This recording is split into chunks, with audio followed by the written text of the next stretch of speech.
جن اور بھوت کا پرانا مکان۔ وہ پرانا مکان اپنی بلند دیواروں اور بند کھڑکیوں سے ایک راز فاش کر رہا تھا۔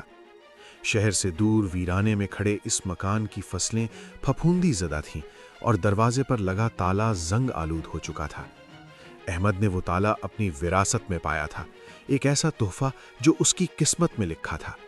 جب اس نے دروازہ کھولا تو اندر سے ٹھنڈی ہوا کے ایک جھونکے نے اس کا استقبال کیا، جیسے مکان سانس لے رہا ہو۔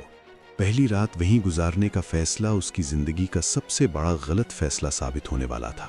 رات گہری ہوئی تو پہلے دیواروں میں خفیہ سرسراہٹ سنائی دی، پھر جیسے کسی نے کمرے کے کونے میں کھڑے ہو کر آہستہ سے اس کا نام پکارا۔ احمد نے خود کو سمجھایا کہ یہ سب ہوا کا کھیل یا اس کی تھکی ہوئی نفسیات ہے، لیکن اسے یقین نہیں ہو رہا تھا۔ اسی لمحے اس کی نظر پرانی الماری کے شیشے پر پڑی۔ شیشے پر دھندلا سا عکس ایک عورت کا تھا جو سر جھکائے کھڑی تھی۔ احمد نے فوراً پیچھے مڑ کر دیکھا، لیکن وہاں کوئی نہ تھا۔ جب دوبارہ شیشے کی طرف دیکھا تو عکس غائب تھا۔ اس کا دل زور زور سے دھڑکنے لگا۔ اسے محسوس ہوا جیسے پورے کمرے میں کوئی موجود ہے، اسے گھور رہا ہے۔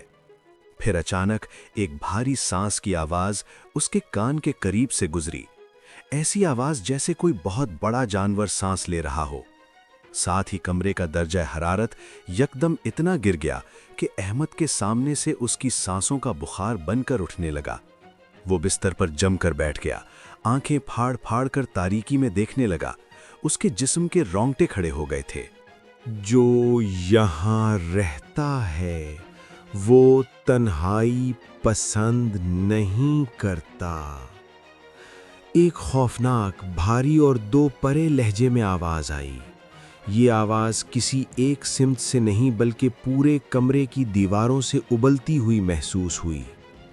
احمد کی آنتیں مڑ گئیں۔ اس نے اللہ کا نام لیا اور کمرے سے بھاگنے کی کوشش کی، لیکن اس کے پیر زمین سے چپک گئے تھے۔ اگلے ہی لمحے وہ عورت کا عکس دوبارہ نمودار ہوا۔ اب وہ شیشے میں نہیں بلکہ سیدھی سامنے دیوار پر ایک سائے کی طرح تھی۔ اس نے سر اٹھایا تو احمد نے دیکھا کہ اس کی آنکھیں بالکل خالی تھیں، صرف گہرے کالے گڑھے تھے۔ عورت کے ہونٹ ہلے، بچا کر، مجھے بچا کر اس سے۔ یہ آواز براہ راست احمد کے دماغ میں گونجی۔ یہ وہ بھوت تھی جس کا تعلق اس مکان کے ایک پرانے سانحے سے تھا، لیکن وہ احمد کو نقصان نہیں پہنچانا چاہتی تھی۔ وہ تو خود ایک اور زیادہ طاقتور وجود کی قیدی بنی ہوئی تھی۔ وہ وجود تھا ایک غسیلی اور طاقتور جن کا، جو اس مکان کو اپنا مسکن سمجھتا تھا۔ جن نے اس عورت کی روح کو یہاں مقید کر رکھا تھا۔ تم میری مہمانی کو ٹھکرا رہے ہو، جن کی آواز گرجی۔ ایک بھیانک بگڑی ہوئی صورت نمودار ہوئی۔ اس کی آنکھیں سرخ انگاروں کی طرح جلیں، لمبے نکیلے ناخن تھے۔ وہ ہوا میں تیرتا ہوا احمد کے قریب آیا۔ اس کی موجودگی سے ہوا بھاری اور بدبودار ہو گئی۔ احمد کا جسم لرز رہا تھا۔ احمد نے اپنی تمام ہمت جمع کی۔ وہ سمجھ گیا تھا کہ یہ جن ہی اصل خطرہ ہے، بھوت تو محض ایک مظلوم روح ہے۔ اس نے قرآن پاک کی آیات پڑھنی شروع کی۔ جن کا چہرہ بگڑ گیا۔ وہ چیخا، یہاں سے جاؤ، یہ گھر میرا ہے۔ لیکن وہ احمد کے قریب نہ آ سکا، آیات کی طاقت اسے روک رہی تھی۔ اس دوران بھوت کا سایہ دیوار پر رقص کرتا ہوا دکھائی دیا۔ وہ ایک طرف اشارہ کر رہی تھی۔ احمد نے دیکھا وہ فرش کے ایک خاص تختے کی طرف اشارہ کر رہی ہے۔ جن نے یہ دیکھا تو اور غصے سے پاگل ہو گیا۔ اس نے پورے کمرے میں چیزیں اڑانا شروع کر دیں، لیکن احمد تیزی سے اس تختے کی طرف بڑھا۔